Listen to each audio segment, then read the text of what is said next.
হৃদয় হত্যা নীরব অপরাধ।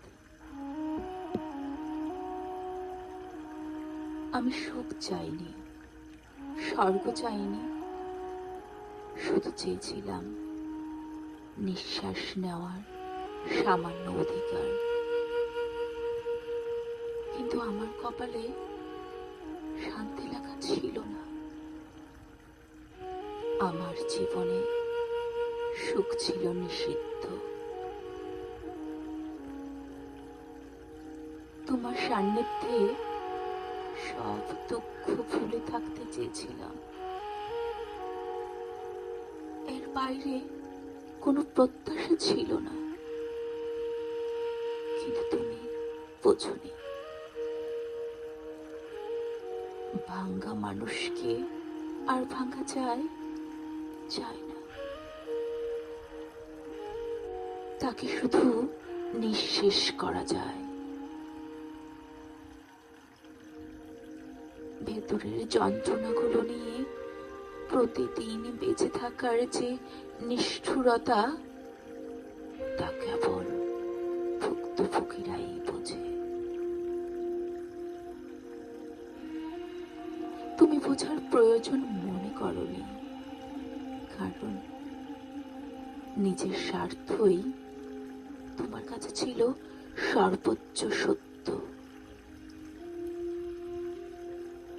হ্যাঁ, আমি বেঁচে আছি, কিন্তু আমার হৃদয় দাফন করা।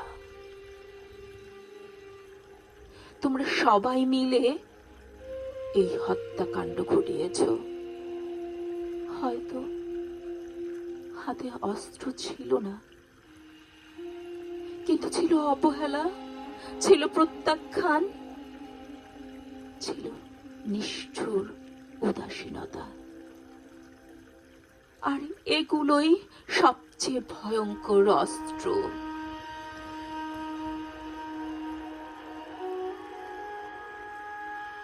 আইনে জীবন হত্যার বিচার হয়, কিন্তু হৃদয় হত্যার কোনো আদালত নেই।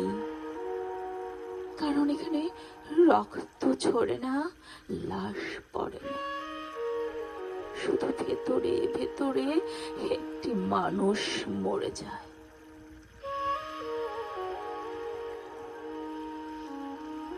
শরীর যেমন আঘাতে ক্ষত বিক্ষত হয়, সংক্রমণে ধ্বংস হয়, সময় মতো চিকিৎসা না পেলে রোগ জটিল রূপ নেয়, মনও তেমনি। দীর্ঘস্থায়ী মানসিক আঘাত আত্মসম্মান ভেঙে দেয়, ইচ্ছে শক্তি নিঃশেষ করে, জীবনের প্রতি আগ্রহ নিভিয়ে দেয়। সময় মতো যত্ন না পেলে মানসিক ক্ষত গভীর গভীর হয়,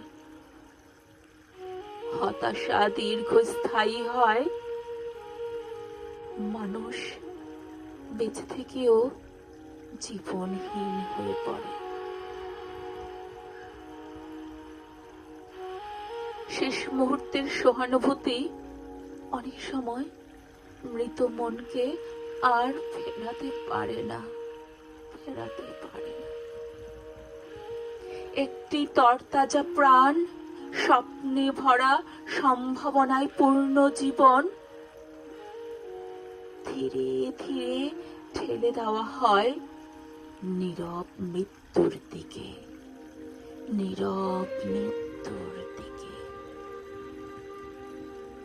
তখন সমাজ আসে, নৈতিকতার মুখোশ পড়ে, পরিবার আসে